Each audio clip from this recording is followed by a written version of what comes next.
हाँ जी विद्यार्थियों, सारिਆਂ ਨੂੰ ਸਤਿ ਸ੍ਰੀ ਅਕਾਲ ਤੇ ਤੁਹਾਡਾ ਸਾਰਿਆਂ ਦਾ ਸਵਾਗਤ ਹੈ ਜੀ ਪੰਜਾਬੀ ਸਾਹਿਤ ਦੀ ਜਮਾਤ ਵਿੱਚ, ਜਿਹਦੇ ਵਿੱਚ ਆਪਾਂ ਗੱਲ ਕਰ ਰਹੇ ਸੀ ਡਾਕਟਰ ਸੁਰਜੀਤ ਪਾਤਰ ਦੀ।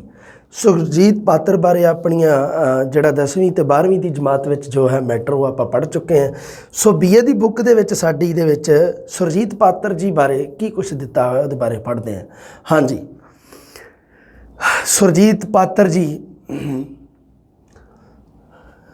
हाँ जी जन्म बारे पढ़ ही चुके हैं आप, कॉमन गल्लां है ना, ये तो कोई इशू नहीं, आपां नूं पढ़न वाली कोई है नहीं, कोई गल एडी खास। हाँ, दूसरे पैरे दे विच सुरजीत पात्र ने जिहड़ी अपनी काव्य रचना है वो विद्यार्थी जीवन तो ही शुरू कर दी सी। कोलाज किताब विच उसने सब तो पहला अपनियां 9 नज़मां शामिल करके प्रकाशित करवाइयां। अच्छा, हुण इत्थे तां नाम दिता होया कोलाज किताब,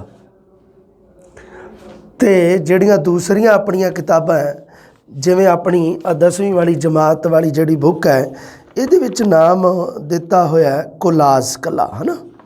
सो कोलाज किताब कोई इशू नहीं, कोई गल है, बस लिखण दे विच ही है थोड़ी जी ये दिक्कत। सब तो पहली है जिहड़ी 10वीं वाली जमात दे विच कोलाज लिखिया होया, कोलाज किताब या कोलाज एक ही गल है, कोई इशू नहीं। सब तो पहला अपनियां 9 नज़मां शामिल करके प्रकाशित करवाइयां। अच्छा, कोलाज या कोलाज किताब आपां काव्य संग्रह जिहड़ा उहदा सन मैं तुहानूं दस्सिया सी, मेरे नोट्स दे विच तुसीं लिखिया ही होया है ना, पढ़ लिया होना तुसीं भी प्रकाशित वरा जिहड़ा कोलाज किताब काव्य संग्रह दा। पर कोलाज किताब अगला प्रश्न की बनता है, एक तो प्रकाशित वरा पूछ सकता है सन, दूसरा प्रश्न बनता भी कोलाज किताब विच सब तो पहला अपनियां किन्नियां नज़मां उन्हें प्रकाशित करवाइयां सी? 9 नज़मां प्रकाशित करवाइयां सी। 1979 दे विच हवा विच लिखे हरफ प्रकाशित करवा के वो गज़लकारां दी मोहरली पंक्ति विच आ खलोता। मतलब की है कि डॉक्टर सुरजीत पात्र नूं बतौर गज़लकार जिहड़ी प्रसिद्धि है वो हासिल कित्थों हुई है, किहड़ी तो हवा विच लिखे हरफ काव्य संग्रह तो, जो 1979 दे विच छापिया गया सी। 1979 दे विच जिहड़ा छपिया काव्य संग्रह हवा विच लिखे हरफ, उसने उसनूं एक प्रसिद्ध गज़लकार बनाया। हनेरे नाल बहस ते चन्न सूरज दी वहंगी आदि उसदे होर काव्य संग्रह प्रकाशन की उड़ीक विच हन। किताब बहुत पुरानी छपी हुई है, हो सकता छप गए हुण नूं तां, है ना। सो ये कोई इशू नहीं है। हाँ जी, भारत के विदेशी साहित्य का गंभीर अध्ययन किया उसने सुरजीत पात्र ने। काव्य विच सरोद है, लय है, भाव है। सरोदी कविता जिहड़ी हुंदी है गीत दे नाल संबंधित, जिन्हों आपां कह दिंदे हां। अनेक नाजुक खिणां नूं सफलता नाल अपने गीत प्रगीत अते गज़लां विच बीड़न दा सफल यतन किया है। उसकी काव्य प्रतिभा नूं पंजाबी जगत ने पछाणिया है। 1980 विच अगला प्रश्न इत्थे बनदा है। 1980 विच पंजाबी साहित्य अकादमी ने उसके काव्य संग्रह हवा विच लिखे हरफ ने प्रकाशित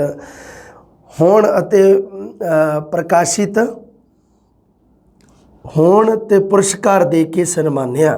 सो हवा विच लिखे हरफ 1980 दे विच उस काव्य संग्रह नूं हवा विच लिखे हरफ नूं जिहड़ा भारती साहित्य अकादमी का पुरस्कार मिलिया है, पंजाबी साहित्य अकादमी का पुरस्कार 1980 दे विच।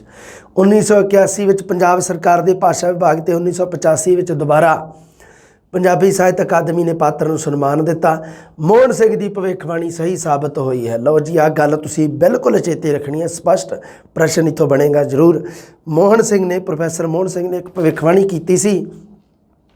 उसने की किया सी, मेरे मगरों सोहण सिंह मीशा ते मीशे मगरों सुरजीत पात्र पंजाबी काव्य की मंजिल नूं, पंजाबी काव्य की मजल नहीं मसाल होए, मंजिल नहीं मशाल नूं जगदियां रखेगा। वधिया सही नहीं ना लिखिया दिखदा, मशाल नूं जगदियां रखेगा।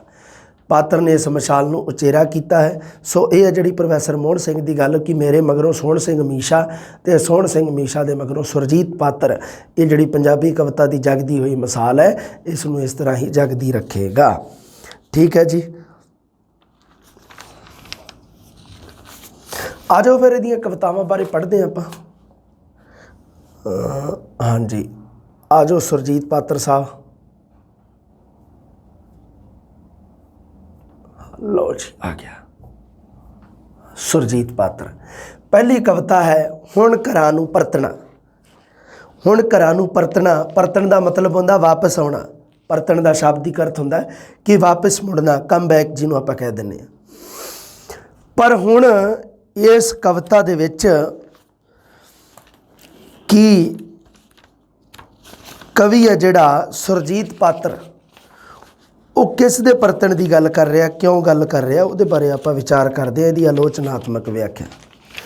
ਇੱਕ ਐਸਾ ਇਸ ਦਾ ਇਹ ਜਿਹੜੀ ਕਵਿਤਾ ਹੈ, ਇਹਦਾ ਨਾਇਕ ਹੈ ਜਿਹੜਾ ਐਕਟਰ ਹੈ, ਉਹ ਇੱਕ ਐਸਾ ਮਤਲਬ ਮਨੁੱਖ ਹੈ ਜੋ ਲੋਕ ਹਿੱਤਾਂ ਦੀ ਪੂਰਤੀ ਵਾਸਤੇ, ਲੋਕਾਂ ਦੇ ਹਿੱਤਾਂ ਦੇ ਵਾਸਤੇ ਇੱਕ ਇਹੋ ਜਿਹੀ ਸਥਿਤੀ ਦੇ ਵਿੱਚ ਪਹੁੰਚ ਗਿਆ ਹੈ। ਇੱਕ ਜੁਝਾਰੂ ਮਨੁੱਖ ਹੈ ਜੋ ਜੂਝਦਾ ਹੋਇਆ ਹਾਲਾਤਾਂ ਦੇ ਨਾਲ।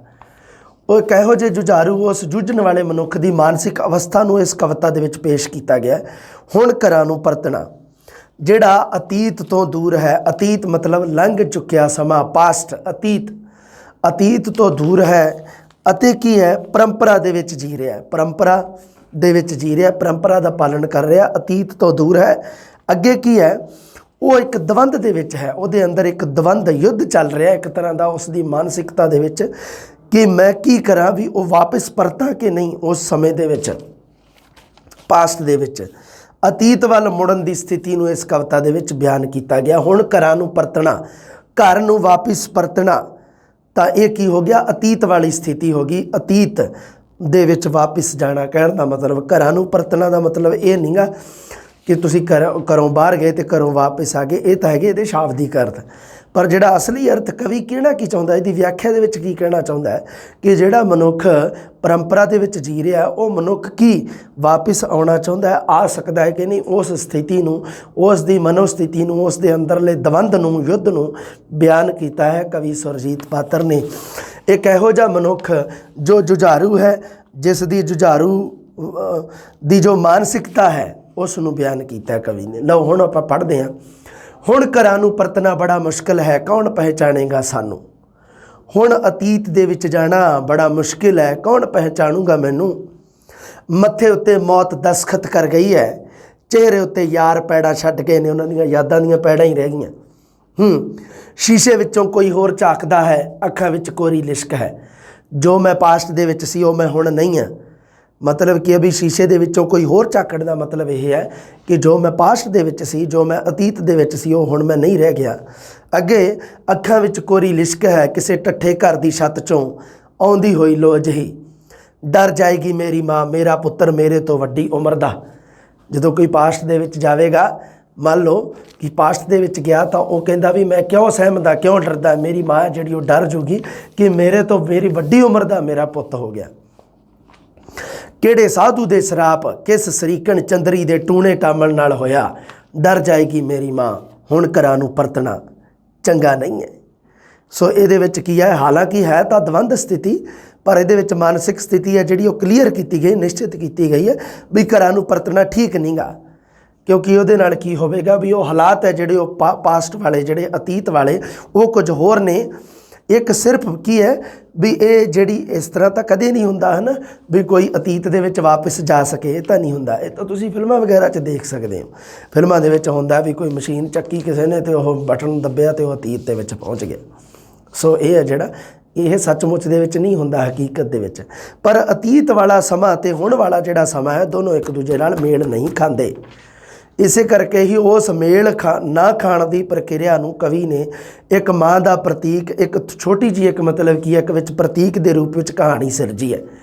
ਇੰਨੀਆਂ ਸਤਰਾਂ ਦੇ ਵਿੱਚ ਆ ਜਿਹੜੀਆਂ ਕਿ ਡਰ ਜਾਏਗੀ ਮੇਰੀ ਮਾਂ, ਮੇਰਾ ਪੁੱਤਰ ਮੇਰੇ ਤੋਂ ਵੱਡੀ ਉਮਰ ਦਾ। ਵੀ ਉਹ ਜਿਹੜੇ ਹਾਲਾਤ ਤੇ ਹੁਣ ਵਾਲੇ ਹਾਲਾਤ, ਉਹ ਜਿਹੜੇ ਵਿਚਾਰ ਤੇ ਹੁਣ ਵਾਲੇ ਵਿਚਾਰ, ਉਹ ਮੇਲ ਨਹੀਂ ਖਾਣਗੇ, ਪਾਸਟ ਵਾਲੇ ਤੇ ਵਰਤਮਾਨ ਵਾਲੇ। ਇਸ ਕਰਕੇ ਹੁਣ ਘਰਾਂ ਨੂੰ ਪਰਤਣਾ ਚੰਗਾ ਨਹੀਂ ਹੈ। ਇੰਨੇ ਡੁੱਬ ਚੁੱਕੇ ਨੇ ਸੂਰਜ, ਇੰਨੇ ਮਰ ਚੁੱਕੇ ਖੁਦਾ, ਜਿਉਂ ਦੀ ਮਾਂ ਨੂੰ ਵੇਖ ਕੇ ਆਪਣੇ ਜਾਂ ਉਸ ਦੇ ਪ੍ਰੀਤ ਹੋਵਣ ਦਾ ਹੋਏਗਾ ਤੌਖਲਾ। ਤੌਖਲਾ ਸ਼ਬਦ ਦਾ ਤੁਸੀਂ ਧਿਆਨ ਦੇ ਵਿੱਚ ਰੱਖਣਾ। ਤੌਖਲਾ ਦਾ ਅਰਥ ਹੁੰਦਾ ਡਰ, ਸਹਿਮ, ਜਿਹਨੂੰ ਆਪਾਂ ਕਹਿ ਦਿੰਦੇ ਹਾਂ ਫੀਅਰ। ਜਦ ਕੋਈ ਬੇਲੀ ਪੁਰਾਣਾ ਮਿਲੇਗਾ, ਬਹੁਤ ਯਾਦ ਆਵੇਗਾ ਆਪਣੇ ਅੰਦਰੋਂ, ਚਿਰਾਂ ਦਾ ਮਰ ਚੁੱਕਾ ਮੋਹ, ਰੋਣ ਆਵੇਗਾ ਤੇ ਫਿਰ ਆਵੇਗਾ ਯਾਦ, ਅਥਰੂ ਤਾਂ ਮੇਰੇ ਦੂਜੇ ਕੋਟ ਦੀ ਜੇਬ ਵਿੱਚ रह गए। मतलब की है कि ਜਦੋਂ ਪੁਰਾਣੇ ਪਾਸਟ ਦੇ ਵਿੱਚ ਕਹਿੰਦਾ ਕਵੀ ਕਹਿੰਦਾ ਮੈਂ ਜਦੋਂ ਜਾਊਂਗਾ ਅਤੀਤ ਦੀ ਜਦੋਂ ਮੈਂ ਗੱਲ ਕਰਾਂਗਾ ਤਾਂ ਉਦੋਂ ਅਤੀਤ ਦੇ ਵਿੱਚ ਮੇਰੇ ਯਾਰ ਮੇਰੀ ਮਾਂ ਇਹ ਮੈਨੂੰ ਯਾਦ ਆਉਣਗੇ ਇਹ ਰਿਸ਼ਤੇ, ਪਰ ਉਦੋਂ ਮੈਂ ਰੋ ਵੀ ਨਹੀਂ ਸਕਾਂਗਾ, ਅਥਰੂ ਤਾਂ ਮੇਰੇ ਦੂਜੇ ਕੋਟ ਦੀ ਜੇਬੀ 'ਚ ਰਹਿ ਗਏ ਕਿ ਮੈਂ ਅਤੀਤ ਦੇ ਵਿੱਚ ਜਾਵਾਂਗਾ ਪਰ ਮੇਰੇ ਜਿਹੜੇ ਉਹ ਮਤਲਬ ਕਿ ਵੀ ਮੇਰੀ ਮਾਨਸਿਕਤਾ ਹੈ ਜਿਹੜੀ ਉਹਦਾ ਸੰਬੰਧ ਤਾਂ ਵਰਤਮਾਨ ਦੇ ਨਾਲ ਹੈ, ਪਰੰਪਰਾ ਦੇ ਨਾਲ ਹੈ। ਜਦੋਂ ਚਾਚੀ ਈਸਰੀ ਸਿਰ ਪਲੋਸੇਗੀ ਅਸੀਸਾਂ ਨਾਲ, ਪ੍ਰਸ਼ਨ ਪੁੱਛਿਆ ਗਿਆ ਸੀਗਾ, ਮੈਨੂੰ ਧਿਆਨ ਨਹੀਂ ਵੀ ਕਿਹੜੇ ਸੈਕੰਡ ਗ੍ਰੇਡ ਦੇ ਵਿੱਚ ਆਇਆ ਸੀਗਾ ਵੀ ਇਹ ਮਤਲਬ ਕੀ ਹੈ ਵੀ ਇਹ ਕਿਹੜੇ ਕਵੀ ਦੀ ਰਚਨਾ ਹੈ। ਜਦੋਂ ਚਾਚੀ ਈਸਰੀ ਸਿਰ ਪਲੋਸੇਗੀ ਅਸੀਸਾਂ ਨਾਲ, ਕਿਸ ਤਰ੍ਹਾਂ ਦੱਸਾਂਗਾ ਮੈਂ ਇਸ ਸਿਰ ਵਿੱਚ ਕਿਸ ਤਰ੍ਹਾਂ ਦੇ ਛੁਪੇ ਹੋਏ ਨੇ ਖਿਆਲ। ਚਾਚੀ ਈਸਰੀ ਮਤਲਬ ਕੀ ਹੈ ਕਿ ਪਿੰਡ ਦੀ ਕੋਈ ਬਜ਼ੁਰਗ ਔਰਤ ਜਿਸ ਨੂੰ ਪਹਿਲਾਂ ਅਤੀਤ ਦੇ ਵਿੱਚ ਜਿਹੜਾ ਕਵੀ ਹੈ ਉਹ ਜਾਣਦਾ ਸੀਗਾ, ਉਹ ਹੈ ਜਿਹੜੀ ਜਦੋਂ ਮੈਨੂੰ ਮਿਲੇਗੀ ਤਾਂ ਉਦੋਂ ਕੀ ਆ, ਉਦੋਂ ਮੇਰੀ ਮਾਨਸਿਕ ਸਥਿਤੀ ਹੈ ਜਿਹੜੀ ਉਹ ਮੈਂ ਉਹਨੂੰ ਕਿਵੇਂ ਦੱਸੂਗਾ ਮੇਰੇ ਅੰਦਰ ਦੇ ਖਿਆਲ। ਆਪਣੀ ਹੀ ਲਾਸ਼ ਢੋਂਦਾ ਆਦਮੀ ਪਤੀ ਦੇ ਸੱਜਰੇ ਸਿਵੇ ਤੇ ਮਾਸ ਰਿੰਨ ਦੀ ਰਨ, ਕੋਈ ਹੈਮਲਿਟ ਦੀ ਮਾਂ ਸਰਦੀਆਂ ਵਿੱਚ ਬੰਦਿਆਂ ਦੇ ਸਿਵੇ ਸੇਕਣ ਵਾਲਾ ਰੱਬ, ਜਿਨ੍ਹਾਂ ਨਾਲ ਦੇਖੇ ਨੇ ਦੁਖਾਂਤ ਕਿਸ ਤਰ੍ਹਾਂ ਮੇਲਾਂਗਾ ਅੱਖਾਂ, ਆਪਣੇ ਬਚਪਨ ਦੀ ਮੈਂ ਤਸਵੀਰ ਨਾਲ ਆਪਣੇ ਨਿੱਕੇ ਵੀਰ ਨਾਲ। ਇੱਥੇ ਇੱਕ ਸ਼ਬਦ ਆਇਆ ਹੈਮਲਿਟ, ਕੋਈ ਹੈਮਲਿਟ ਦੀ ਮਾਂ। ਇਹ ਨਾ ਹੈਮਲਿਟ ਆ ਜਿਹੜਾ ਪ੍ਰਸਿੱਧ ਜਿਹੜਾ ਰਾਈਟਰ ਹੋਇਆ ਸ਼ੇਕਸਪੀਅਰ, ਉਹਦਾ ਇੱਕ ਦੁਖਾਂਤ ਨਾਟਕ ਹੈ ਹੈਮਲਿਟ, ਜਿਹਦੇ ਵਿੱਚ ਕੀ ਹੈ ਕਿ ਸ਼ੇਕਸਪੀਅਰ ਦਾ ਇੱਕ ਦੁਖਾਂਤ ਨਾਟਕ ਹੈਮਲਿਟ, ਉਹਦੇ ਵਿੱਚ ਕੀ ਹੈ ਕਿ ਉਹ ਆਪਣੇ ਡੈਨਮਾਰਕ ਦਾ ਹੁੰਦਾ ਹੈ ਰਾਜਕੁਮਾਰ ਇਹ, ਅਤੇ ਇਹਦਾ ਪਿਤਾ ਹੈ ਜਿਹੜਾ ਇਹਦੇ ਮਰਨ ਤੋਂ ਬਾਅਦ, ਇਹਦੇ ਪਿਤਾ ਦੇ ਮਰਨ ਤੋਂ ਬਾਅਦ, ਹੈਮਲਿਟ ਦੇ ਪਿਤਾ ਦੇ ਮਰਨ ਤੋਂ ਬਾਅਦ ਉਹਦੀ ਮਾਂ ਹੈ ਜਿਹੜੀ ਉਹ ਕਿਸੇ ਹੋਰ ਨਾਲ ਵਿਆਹ ਕਰਾ ਲੈਂਦੀ ਹੈ ਬਹੁਤ ਜਲਦੀ ਮਤਲਬ। ਤਾਂ ਉਹ ਜਿਹੜੀ ਉਦਾਹਰਨ ਲਈ ਗਈ ਹੈ ਕਿ ਹੈਮਲਿਟ ਦੀ ਮਾਂ ਇੱਕ ਦੁਖਾਂਤ ਭਰਿਆ ਹੈ ਜਿਹੜਾ ਆਪਣੇ ਕੀ ਹੈ ਨਾਰਵੇ ਅਤੇ ਡੈਨਮਾਰਕ ਦੇਸ਼ਾਂ ਦੀ ਦੋਨਾਂ ਦੀ ਲੜਾਈ ਦਾ ਨਾਲ ਸੰਬੰਧਿਤ ਉਹ ਉਸ ਦੀ ਪ੍ਰਸ਼ਟ ਭੂਮੀ ਨੂੰ ਦਰਸਾਉਂਦਾ ਉਸ ਕਹਾਣੀ ਦੀ ਨੂੰ। ਸ਼ੇਕਸਪੀਅਰ ਦਾ ਦੁਖਾਂਤ ਨਾਟਕ ਲਿਖਿਆ ਹੋਇਆ ਹੈਮਲਿਟ, ਅਤੇ ਜਿਹਦੇ ਵਿੱਚ ਉਹਦੀ ਮਾਂ ਹੈ ਜਿਹੜੀ ਉਹ ਇਸ ਤਰ੍ਹਾਂ ਦਾ ਜਿਹਦਾ ਵਿਵਹਾਰ ਆ ਉਹਦਾ ਕਿ ਉਸ ਨੂੰ ਮਤਲਬ ਕੀ ਹੈ ਕਿ ਉਹ ਇੱਕ ਤਰ੍ਹਾਂ ਦਾ ਉਸ ਨੂੰ ਕਰੈਕਟਰਲੈਸ ਦੇ ਤੌਰ 'ਤੇ ਦਿਖਾਇਆ ਗਿਆ ਉਸ ਨਾਟਕ ਦੇ ਵਿੱਚ। ਹੈਮਲਿਟ ਦੀ ਮਾਂ ਇਹਦੇ ਵਿੱਚ ਦੱਸਿਆ ਗਿਆ, ਹੈਮਲਿਟ ਸ਼ੇਕਸਪੀਅਰ ਦਾ ਲਿਖਿਆ ਹੋਇਆ ਦੁਖਾਂਤ ਨਾਟਕ ਹੈ ਇੱਕ। ਸਰਦੀਆਂ ਵਿੱਚ ਬੰਦਿਆਂ ਦੇ ਸਿਵੇ ਸੇਕਣ ਵਾਲਾ ਰੱਬ, ਜਿਨ੍ਹਾਂ ਅੱਖਾਂ ਨਾਲ ਦੇਖੇ ਨੇ ਦੁਖਾਂਤ ਕਿਸ ਤਰ੍ਹਾਂ ਮੇਲਾਂਗਾ ਅੱਖਾਂ, ਆਪਣੀ ਬਚਪਨ ਦੀ ਮੈਂ ਤਸਵੀਰ ਨਾਲ ਆਪਣੇ ਨਿੱਕੇ ਵੀਰ ਨਾਲ। ਉਹ ਜਿਹੜੀ ਤਸਵੀਰ ਹੈ ਮੇਰੇ ਛੋਟੇ ਭਰਾ ਦੇ ਨਾਲ, ਉਸ ਨੂੰ ਮੈਂ ਕਿਵੇਂ ਫੇਸ ਕਰਾਂਗਾ। ਸ਼ਾਮ ਨੂੰ ਜਦ ਮੜੀ 'ਤੇ ਦੀਵਾ ਬਲੇਗਾ, ਗੁਰਦੁਆਰੇ ਸੰਖ ਵੱਜੇਗਾ, ਉਹ ਬਹੁਤ ਯਾਦ ਆਵੇਗਾ। ਉਹ ਜਿਹੜਾ ਪਹਿਲਾਂ ਵਾਲਾ ਬੰਦਾ ਜਿਹੜਾ ਜਿਸ ਨੂੰ ਯਾਦ ਕਰ ਰਿਹਾ ਸੀ ਕਵੀ, ਉਹ ਬਹੁਤ ਯਾਦ ਆਵੇਗਾ। ਉਹ ਕਿ ਜਿਹੜਾ ਮਰ ਗਿਆ ਹੈ, ਉਹ ਕਿ ਜਿਸ ਦੀ ਮੌਤ ਦਾ ਇਸ ਭਰੀ ਨਗਰੀ 'ਚ ਬਸ ਮੈਨੂੰ ਪਤਾ ਹੈ। ਉਹ ਸਿਰਫ ਉਸ ਕਵੀ ਨੂੰ, ਉਸ ਬੰਦੇ ਨੂੰ, ਉਸੇ ਨੂੰ ਪਤਾ ਹੈ, ਇਸ ਕਵਿਤਾ ਦੇ ਨਾਇਕ ਨੂੰ ਪਤਾ ਹੈ। ਜੇ ਕਿਸੇ ਨੇ ਹੁਣ ਮੇਰੇ ਮਨ ਦੀ ਤਲਾਸ਼ੀ ਲੈ ਲਈ, ਬਹੁਤ ਰਹਿ ਜਾਵਾਂਗਾ ਇਕੱਲਾ ਕਿਸੇ ਦੁਸ਼ਮਣ ਦੇਸ਼ ਦੇ ਜਾਸੂਸ ਵਾਂਗ। ਹੁਣ ਘਰਾਂ ਵਿੱਚ ਵਸਣਾ ਸੌਖਾ ਨਹੀਂ ਹੈ, ਮੱਥੇ ਉੱਤੇ ਮੌਤ ਦਸਖਤ ਕਰ ਗਈ ਹੈ, ਮੌਤ ਨੇੜੇ ਹੈ ਕਹਿਣ ਦਾ ਮਤਲਬ। ਚਿਹਰੇ ਉੱਤੇ ਯਾਰ ਪੈੜਾਂ ਛੱਡ ਗਏ ਨੇ, ਸ਼ੀਸ਼ੇ ਵਿੱਚੋਂ ਕੋਈ ਹੋਰ ਝਾਕਦਾ ਹੈ। ਇਹ ਲਿਖਿਆ ਹੋਇਆ ਸਮਚਰਸੀ ਲਿਖਿਆ ਹੋਇਆ, ਹਾਂ ਸਮਦਰਸ਼ੀ ਲਿਖਿਆ ਹੋਣਾ, ਚਰਸੀ ਦਾ ਕੀ ਹੋਣਾ ਸਮਦਰਸ਼ੀ, ਦੈ ਦੇ ਨਾਲ ਲਿਖਿਆ ਜਾਂ ਚੈ ਨਾਲ, ਇੰਨੀ ਗੌਰ ਤਾਂ ਮੈਂ ਵੀ ਨਹੀਂ ਕਰਦਾ, ਪਰ ਸਮਚਰਸੀ ਹੈ ਬਈ। ਹਾਂ ਸਮਚਰਸੀ ਅਕਤੂਬਰ ਦਸੰਬਰ ਦੇ ਵਿੱਚ ਛਪਿਆ ਹੋਇਆ ਇੱਕ 1986 ਦੇ ਵਿੱਚ ਸਮਚਰਸੀ ਦੇ ਵਿੱਚੋਂ ਲਿਆ ਗਿਆ ਹੈ। ਇਹ ਤੁਸੀਂ ਧਿਆਨ ਦੇ ਵਿੱਚ ਰੱਖਣਾ ਹੈ ਵੀ ਹੁਣ ਘਰਾਂ ਨੂੰ ਪਰਤਣਾ ਜਿਹੜਾ ਹੈ ਉਹ ਸਮਚਰਸੀ ਦੇ ਵਿੱਚੋਂ ਲਿਆ ਗਿਆ ਹੈ। ਅਗਲੀ ਕਵਿਤਾ ਹੈ ਕੁਝ ਕਿਹਾ ਤਾਂ, ਪੜ੍ਹ ਚੁੱਕੇ ਆਪਾਂ ਕਵਿਤਾ, ਪੜ੍ਹ ਚੁੱਕੇ ਹਨ 10ਵੀਂ ਜਮਾਤ ਦੇ ਵਿੱਚ ਦੇ ਰੱਖੀ ਹੈ। ਇਹਦੇ 'ਤੇ ਹੋਰ ਚਰਚਾ ਕਰਦੇ ਹਾਂ ਥੋੜ੍ਹੀ ਜਿਹੀ। ਕੁਝ ਕਿਹਾ ਤਾਂ ਅੱਗੇ ਡੈਸ਼ ਡੈਸ਼ ਡੈਸ਼ ਲਾ ਕੇ ਹੈ ਨਾ ਛੱਡੀ ਇਹ ਗੱਲ। ਕੁਝ ਕਿਹਾ ਤਾਂ ਹੁਣ ਇਹਦੇ ਵਿੱਚ ਕੀ ਹੈ ਵੀ ਕਵੀ ਆਪਣੇ ਫਰਜ਼ ਨੂੰ ਦੱਸ ਰਿਹਾ ਹੈ ਵੀ ਕਵੀ ਦਾ ਫਰਜ਼ ਕੀ ਹੈ। ਵਰਤਮਾਨ ਦੇ ਵਿੱਚ ਜਿਹੜੀ ਸਿਆਸੀ ਹਨੇਰਗਰਦੀ, ਜੋ ਸਿਆਸਤਦਾਨ ਹੈ ਨਾ, ਜਿਹੜੇ ਸਿਆਸਤ ਕਰਦੇ ਨੇ ਲੋਕ, ਉਹਨਾਂ ਦੇ ਵੱਲੋਂ ਮਚਾਈ ਗਈ ਹਨੇਰਗਰਦੀ ਅਤੇ ਅਨਿਆਂ ਦੇ ਵਿਰੁੱਧ, ਅਨਿਆਏ ਦੇ ਵਿਰੁੱਧ ਕੀ ਹੈ, ਮਨੁੱਖ ਦੀ ਬੇਵਸੀ ਅਤੇ ਨਿਰਾਸ਼ਾ ਨੂੰ ਬਿਆਨ ਕੀਤਾ ਹੈ ਇਸ ਕਵਿਤਾ ਦੇ ਵਿੱਚ। ਕਿ ਜਿਹੜੇ ਵਰਤਮਾਨ ਯੁੱਗ ਦੇ ਵਿੱਚ ਜਿਹੜੇ ਕੋਈ ਸਿਆਸੀ ਲੋਕ ਨੇ, ਉਹ ਜਿਹੜੀ ਹਨੇਰਗਰਦੀ ਮਚਾ ਰਹੇ ਨੇ, ਉਹਨਾਂ ਦੇ ਵੱਲੋਂ ਜਿਹੜਾ ਪੈਦਾ ਕੀਤਾ ਹੋਇਆ ਅਨਿਆਂ ਹੈ, ਜਿਸ ਕਰਕੇ ਲੋਕਾਂ ਨੂੰ ਨਿਆਂ ਨਹੀਂ ਮਿਲਦਾ, ਉਹਨਾਂ ਮਨੁੱਖਾਂ ਦੀ ਬੇਵੱਸੀ ਨੂੰ ਤੇ ਉਸ ਯੁੱਗ ਦੇ ਵਿੱਚ ਅਨਿਆਂ ਦੇ ਯੁੱਗ ਵਿੱਚ ਮਨੁੱਖ ਦੀ ਬੇਵੱਸੀ ਨੂੰ ਅਤੇ ਉਸ ਦੀ ਨਿਰਾਸ਼ਾ ਨੂੰ ਬਿਆਨ ਕੀਤਾ ਹੈ ਜੀ। ਦੇਖਦੇ ਹਾਂ ਆਪਾਂ। ਕੁਝ ਕਿਹਾ ਤਾਂ ਹਨੇਰਾ ਜਰੇਗਾ ਕਿਵੇਂ, ਚੁੱਪ ਰਿਹਾ ਤਾਂ ਸ਼ਮਾਦਾਨ ਕੀ ਕਹਿਣਗੇ। ਸ਼ਮਾਦਾਨ ਲਿਖਿਆ ਹੋਇਆ ਉਜਾਲਾ ਕਰਨ ਵਾਲੇ ਜਿਹੜੇ ਹੁੰਦੇ ਆ, ਚਿਰਾਗਦਾਨ ਜਿਨ੍ਹਾਂ ਨੂੰ ਆਪਾਂ ਕਹਿ ਦਿੰਦੇ ਹਾਂ। ਗੀਤ ਦੀ ਮੌਤ ਇਸ ਰਾਤ ਜੇ ਹੋ ਗਈ, ਮੇਰਾ ਜੀਣਾ ਮੇਰੇ ਯਾਰ ਕਿੰਜ ਸਹਿਣਗੇ। ਮਤਲਬ ਕਿ ਉੱਪਰ ਜਿਹੜਾ ਲਿਖਿਆ ਹੋਇਆ ਸਮਾਦਾਨ ਉਹ ਯਾਰਾਂ ਵਾਸਤੇ ਵਰਤਿਆ ਗਿਆ ਸ਼ਬਦ ਹੈ। ਇਸ ਅਦਾਲਤ 'ਚ ਬੰਦੇ ਬਿਰਖ ਹੋ ਗਏ। ਬਿਰਖ ਹੋ ਜਾਣਾ ਦਾ ਮਤਲਬ ਹੁੰਦਾ ਜੜ ਅਵਸਥਾ ਵਿੱਚ ਆ ਜਾਣਾ। ਬਿਰਖ ਹੋ ਜਾਣਾ ਦਾ ਸ਼ਾਬਦਿਕ ਅਰਥ ਹੈ, ਬਿਰਖ ਹੋ ਜਾਣਾ ਦਾ ਸ਼ਾਬਦਿਕ ਅਰਥ ਹੈ ਜੜ ਅਵਸਥਾ ਵਿੱਚ ਆ ਜਾਣਾ। ਬਿਰਖ ਹੋ ਜਾਣਾ, ਬਿਰਖ ਹੋ ਜਾਣਾ ਦਾ ਸ਼ਾਬਦਿਕ ਅਰਥ ਹੈ ਜੀ ਜੜ ਅਵਸਥਾ ਵਿੱਚ ਆ ਜਾਣਾ। ਜੜ ਅਵਸਥਾ ਵਿੱਚ ਹੋ ਜਾਣਾ, ਅਚੇਤਨ ਅਵਸਥਾ ਵਿੱਚ ਆ ਜਾਣਾ। ਅਵਸਥਾ ਵਿੱਚ, ਠੀਕ ਹੈ ਜੀ। ਅੱਗੇ ਦੇਖੋ, ਫੈਸਲੇ ਸੁਣਦਿਆਂ ਸੁਣਦਿਆਂ ਸੁੱਕ ਗਏ, ਆਖੋ ਇਹਨਾਂ ਨੂੰ ਉਜੜੇ ਕਰੀ ਜਾਣ। ਹੁਣ ਇਹ ਕਦੋਂ ਤੀਕ ਇੱਥੇ ਖੜੇ ਰਹਿਣਗੇ। ਇਸ ਬੰਦ ਦੇ ਵਿੱਚ ਕਵੀ ਸੁਰਜੀਤ ਪਾਤਰ ਨੇ ਸਾਡੇ ਭਾਰਤ ਦੀ ਨਿਆਂ ਪ੍ਰਣਾਲੀ ਦੇ ਉੱਪਰ ਇੱਕ ਕਟਾਖ ਵਿਅੰਗ ਕੀਤਾ ਹੈ। ਯਾਰ ਮੇਰੇ ਜੋ ਇਸ ਆਸ 'ਤੇ ਮਰ ਗਏ ਕਿ ਉਹਨਾਂ ਦੇ ਦੁੱਖਾਂ ਦਾ ਬਣਾਵਾਂਗਾ ਗੀਤ, ਜੇ ਮੈਂ ਚੁੱਪ ਹੀ ਰਿਹਾ, ਜੇ ਮੈਂ ਕੁਝ ਨਾ ਕਿਹਾ, ਬਣ ਕੇ ਰੂਹਾਂ ਸਦਾ ਭਟਕਦੇ ਰਹਿਣਗੇ। ਉਹਨਾਂ ਦੇ ਵਿਚਾਰਾਂ ਨੂੰ ਜੇ ਮੈਂ ਅੱਗੇ ਕਿਸੇ ਨੂੰ ਮਤਲਬ ਫਾਰਵਰਡ ਨਾ ਕੀਤਾ, ਕਹਿਣ ਦਾ ਮਤਲਬ ਅੱਗੇ ਪ੍ਰੇਸ਼ਿਤ ਨਾ ਕੀਤਾ।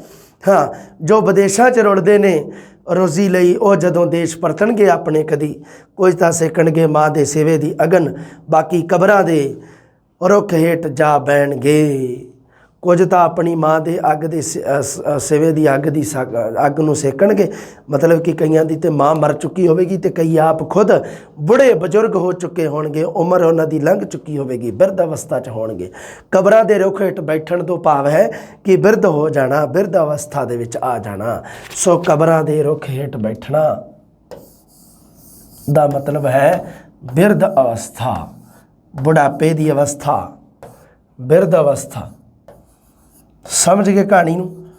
ਸਾਰੇ ਅਰਥ ਮੈਂ ਤੁਹਾਨੂੰ ਦੱਸਿਆ ਵੀ ਆਪਾਂ ਨੂੰ ਨਹੀਂ ਚਾਹੀਦੇ ਹੁੰਦੇ।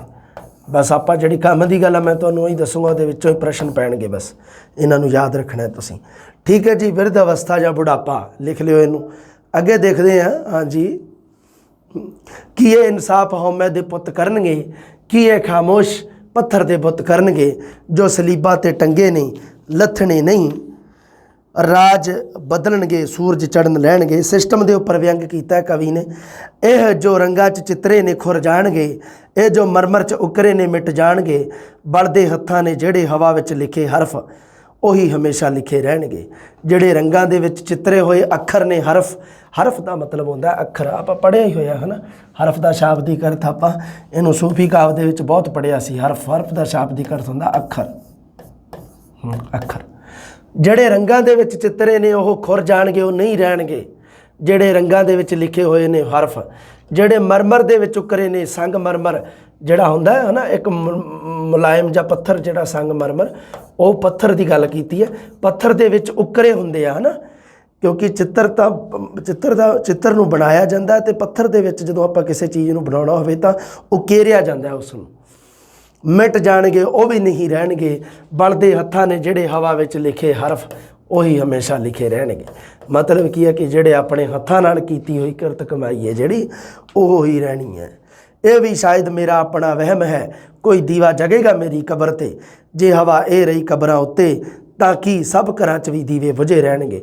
ਕੋਈ ਦੀਵਾ ਜਗੇਗਾ ਮੇਰੀ ਕਬਰ 'ਤੇ ਦਾ ਮਤਲਬ ਹੈ ਕਿ ਮੇਰੇ ਵਿਚਾਰਾਂ ਨੂੰ ਮਾਨਤਾ ਮਿਲੇਗੀ, ਕਿ ਮੇਰੇ ਵਿਚਾਰਾਂ ਨੂੰ ਮਾਨਤਾ ਮਿਲੇਗੀ। ਵਿਚਾਰਾਂ ਲਿਖਿਆ ਇਹਨੂੰ ਬਈ, ਵਿਚਾਰਾਂ ਪੜ੍ਹ ਲਿਓ ਢੰਗ ਨਾਲ। ਵਿਚਾਰਾਂ ਨੂੰ ਮਾਨਤਾ, ਕਿ ਮੇਰੇ ਵਿਚਾਰ ਦੁਨੀਆ ਦੇ ਵਿੱਚ ਐਕਸੈਪਟ ਕੀਤੇ ਜਾਣਗੇ, ਜਾਂ ਮੇਰੇ ਵਿਚਾਰ ਵੀ ਉਵੇਂ ਹੀ ਰਹਿ ਜਾਣਗੇ ਜਿਵੇਂ ਦੂਜੇ ਲੋਕਾਂ ਦੇ ਵਿਚਾਰ ਹੈ। ਜੇ ਹਵਾ ਇਹ ਰਹੀ ਕਬਰਾਂ ਉੱਤੇ, ਤਾਂ ਕਿ ਸਭ ਘਰਾਂ ਦੇ ਵਿੱਚ ਦੀਵੇ ਬੁਝੇ ਰਹਿਣਗੇ। ਹਵਾ ਵਿੱਚ ਲਿਖੇ ਹਰਫ। ਕੁਝ ਕਿਹਾ ਤਾਂ ਕਵਿਤਾ ਜਿਹੜੀ ਉਹ ਹਵਾ ਵਿੱਚ ਲਿਖੇ ਹਰਫ ਕਾਵ ਸੰਗ੍ਰਹਿ ਦੇ ਵਿੱਚੋਂ ਲਈ ਗਈ ਹੈ। ਅਗਲੀ ਕਵਿਤਾ ਹੈ ਸਾਡੀ ਖੱਤਾਂ ਦੀ ਉਡੀਕ। ਲਓ ਜੀ, ਇੱਕ ਫੋਰਨ ਕੰਟਰੀ ਦੇ ਵਿੱਚ ਰਹਿੰਦਾ ਹੋਇਆ, ਇੱਕ ਬੇਗਾਨੀ ਧਰਤੀ ਦੇ ਉੱਪਰ, ਬੇਗਾਨੀ ਨਗਰੀ ਦੇ ਵਿੱਚ ਵਸਦਾ ਹੋਇਆ ਇੱਕ ਬੰਦਾ। ਕਿੱਥੇ ਜੀ? ਬੇਗਾਨੀ ਨਗਰੀ ਦੇ ਵਿੱਚ ਵਸਦਾ ਹੋਇਆ। ਬੇਗਾਨੀ ਨਗਰੀ, ਪ੍ਰਦੇਸ਼, ਬੇਗਾਨੀ ਨਗਰੀ ਦੇ ਵਿੱਚ ਵਸਦਾ ਹੋਇਆ ਇੱਕ ਬੰਦਾ ਮਨੁੱਖ ਹੈ ਜਿਹੜਾ ਉਹ ਖਤਾਂ ਦੀ ਉਡੀਕ ਕਰ ਰਿਹਾ ਜੀ। ਘਰ ਦੇ ਵਿੱਚੋਂ, ਘਰ ਪਰਿਵਾਰ ਦੇ ਵਿੱਚੋਂ ਖਤਾਂ ਦੀ ਉਡੀਕ ਕਰ ਰਿਹਾ। ਕਿਹਦੇ ਖਤਾਂ ਦੀ ਉਡੀਕ ਕਰਦਾ? ਸਭ ਤੋਂ ਪਹਿਲਾਂ ਤਾਂ ਉਹਦੀ ਮਤਲਬ ਕੀ ਹੈ ਵੀ ਪਹਿਲਾ ਖਤ ਤਾਂ ਆਏਗਾ ਪਤਨੀ ਦਾ, ਫਿਰ ਉਹਦੀ ਉਹ ਨਹੀਂ ਆਏਗਾ, ਨਹੀਂ ਉਡੀਕ ਕਰ ਰਿਹਾ। दूसरा महबूबा, मेरी महबूबा किसी रोज़ तुमसे मुलाकात होगी, वो जड़ी महबूबा। काव प्रशंसका, एक उसदे काव की प्रशंसा करने वाली है, जड़ी उस दियां कवितावां की सिफत करने वाली, उसकी फैन, उसकी पक्षी। काव प्रशंसका, फैन पखा प्रशंसका, हाँ काव प्रशंसका। ਤੇ ਮਾਂ ਜਾਈ ਭੈਣ, ਮਾਂ ਜਾਈ ਹੈ ਨਾ ਵੀ ਭੈਣ ਨੂੰ ਆਪਾਂ ਮਾਂ ਜਾਈ ਵੀ ਕਹਿ ਸਕਦੇ ਹਾਂ। ਮਾਂ ਜਾਈ ਮਤਲਬ ਮਾਂ ਦੇ ਪੇਟੋਂ ਜੰਮੀ, ਸੋ ਆਪਣੀ ਭੈਣ ਹੀ ਹੋਗੀ ਮਤਲਬ, ਹੈ ਨਾ ਵੀ ਜਿਵੇਂ ਮੇਰੀ ਮਾਂ ਦੇ ਪੇਟੋਂ ਜੋ ਜਨਮੀ ਤਾਂ ਉਹ ਮੇਰੀ ਭੈਣ ਹੋਈ। ਸੋ ਮਾਂ ਜਾਈ ਭੈਣ ਦਾ ਖਤ। ਤੇ ਫਿਰ ਕੀ ਹੈ? ਪਤਨੀ ਦਾ ਖਤ ਤਾਂ ਵੀ ਆ ਜੂ, ਪਤਨੀ ਦਾ ਖਤ ਤਾਂ ਇੱਥੇ ਆ ਜੂਗਾ ਸ਼ੁਰੂ 'ਚ ਹੀ।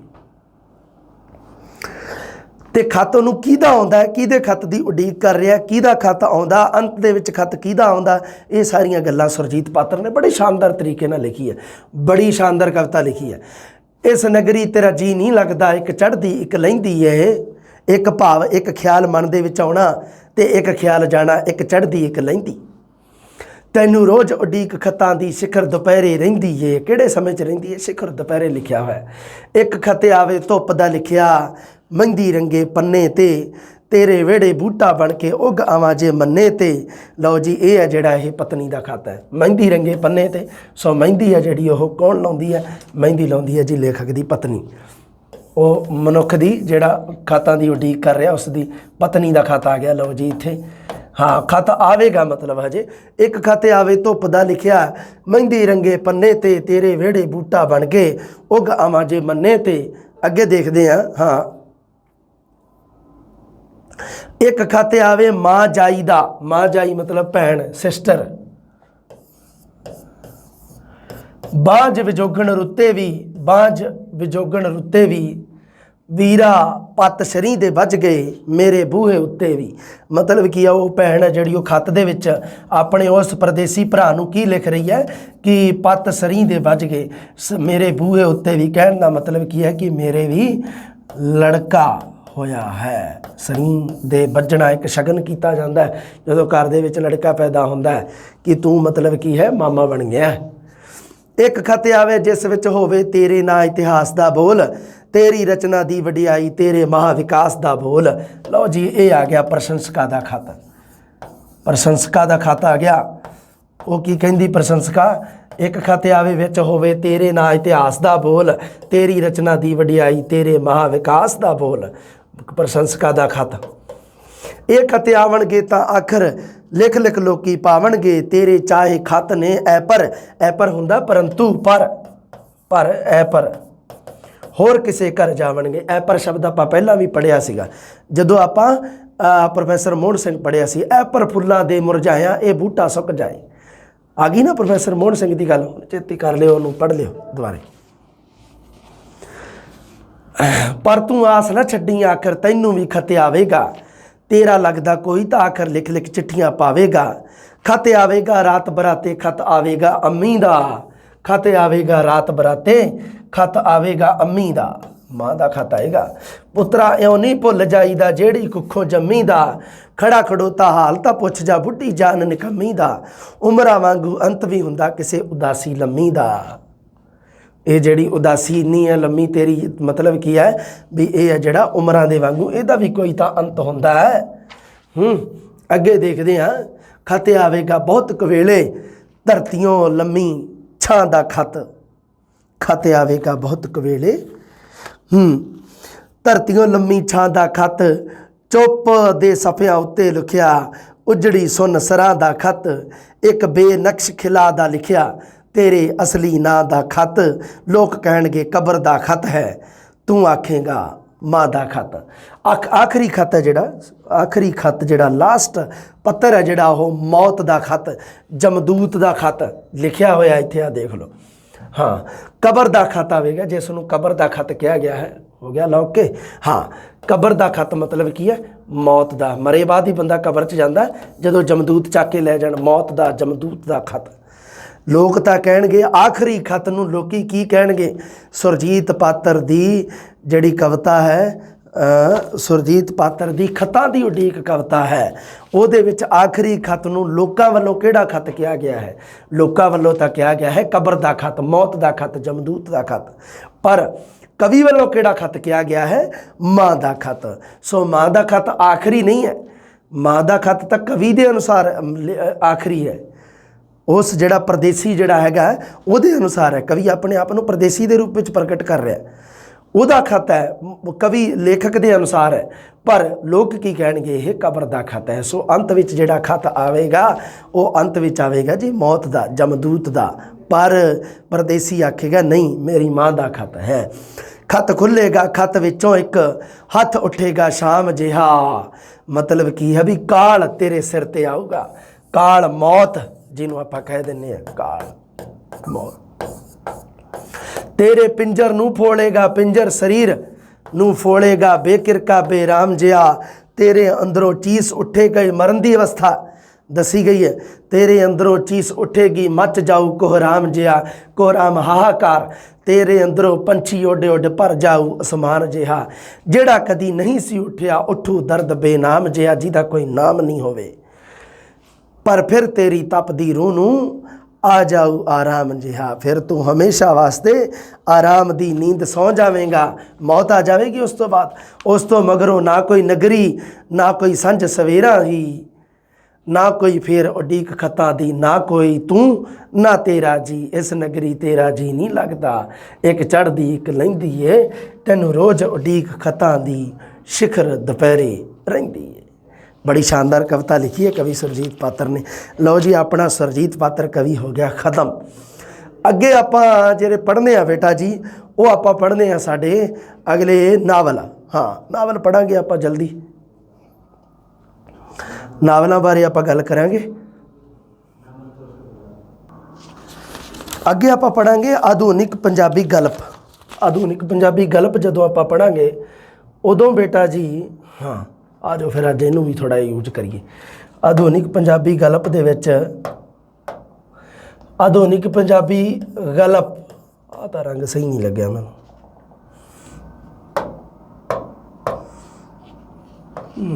आ ठीक लगू। हाँ, जदों आपां, ओहो आ भी एडा कोई वधिया नहीं लग्या इत्थे।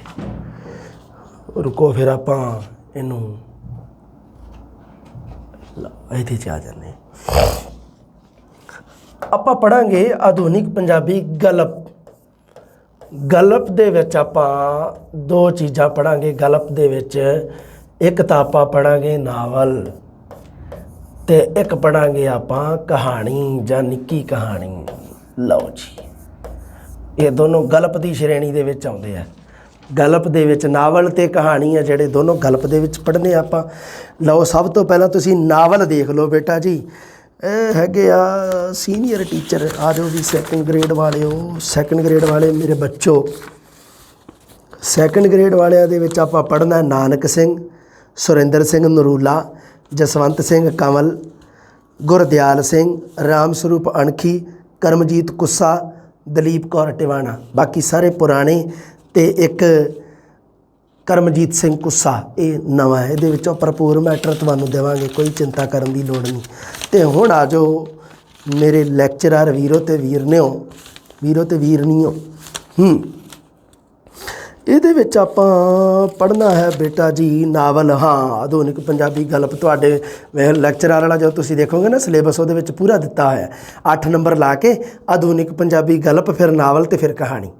नावल ਆਪਾਂ ਇਹਦੇ ਵਿੱਚ ਪੜਾਂਗੇ नानक सिंह ਤਾਂ ਦੋਨਾਂ 'ਚ ਹੀ ਪੜਾਂਗੇ। सुरिंदर सिंह नरूला यथार्थवादी नावलकार पढ़ांगे।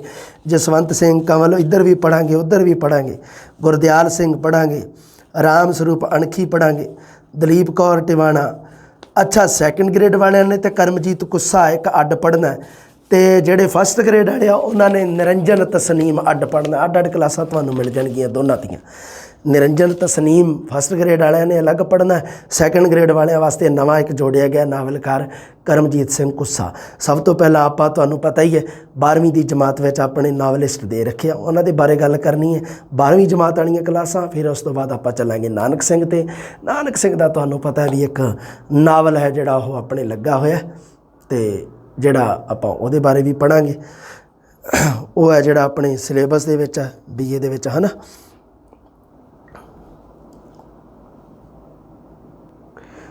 ਪਵਿੱਤਰ ਪਾਪੀ ਜਿਹੜਾ ਨਾਵਲ ਹੈ ਉਹਦੀ ਆਲੋਚਨਾਤਮਕ ਵਿਆਖਿਆ ਕਰਨੀ ਹੈ ਮੈਂ ਤਾਂ। ਬਾਕੀ ਤੁਸੀਂ ਇੱਕ ਵਾਰੀ ਜ਼ਰੂਰ ਪੜ੍ਹ ਲਿਓ, ਸਮਾਂ ਜ਼ਰੂਰ ਕੱਢਣਾ ਉਹਦੇ ਵਾਸਤੇ, ਤੁਸੀਂ ਉਸ ਨੂੰ ਪੜ੍ਹਨਾ ਹੈ ਤੁਸੀਂ।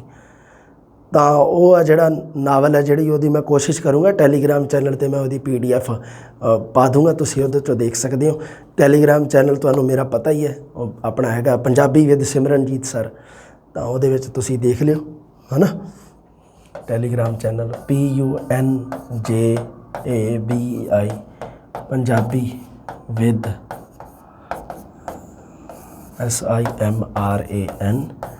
SIMRANJEET Simranjeet sir. ਚਲੋ ਇਹਦੇ ਵਿੱਚ ਤੁਹਾਨੂੰ ਮਿਲ ਜੂਗਾ ਇਹ। ਫਿਰ ਇਹਦੇ ਵਿੱਚੋਂ ਤੁਸੀਂ ਜਿਹਦੇ ਕੋਲ ਹੈਗੀ ਹੈ ਠੀਕ ਆ ਕਾਪੀ, ਅਤੇ ਜਿਹਨੇ ਮਤਲਬ ਉਹਦੇ ਵਿੱਚੋਂ ਹੌਲੀ ਹੌਲੀ ਤੁਸੀਂ ਪੜ੍ਹਦੇ ਰਹਿਣਾ ਉਸ ਨੂੰ। ਸ਼ਾਰਟ ਜਿਹਾ ਨਾਵਲ ਆ, ਬੜਾ ਕੋਈ ਹੈ ਨਹੀਂ ਗਾ ਉਹਦੇ ਵਿੱਚ। ਅਤੇ ਇਹ ਨਾਵਲ ਆਪਾਂ ਇਹਦੀ ਆਲੋਚਨਾਤਮਕ ਵਿਆਖਿਆ ਤਾਂ ਮੈਂ ਕਰ ਹੀ ਦੇਣੀ ਹੈ ਤੁਹਾਨੂੰ। ਮੇਨ ਕਰੈਕਟਰਸ, ਉਹਨਾਂ ਦੇ ਕੰਮ, ਉਹਨਾਂ ਦੀ ਮਤਲਬ ਕਰੈਕਟਰ ਕਿਰਦਾਰ ਕਿਵੇਂ ਦੇ, ਇਹ ਸਾਰੀਆਂ ਗੱਲਾਂ ਤੁਹਾਨੂੰ ਦੱਸ ਦੇਣੀਆਂ ਮੈਂ। ਲਓ ਜੀ ਠੀਕ ਹੈ, ਅਗਲੀ ਜਮਾਤ ਆਪਾਂ ਤੁਹਾਨੂੰ ਪਤਾ ਹੀ ਹੈ ਨਾਵਲ ਦੇ ਵਿੱਚ ਆਪਾਂ ਅੱਗੇ ਪੜ੍ਹਾਂਗੇ। ਜਲਦੀ ਮਿਲਦੇ ਹਾਂ ਜੀ, ਰੱਬ ਰਾਖਾ।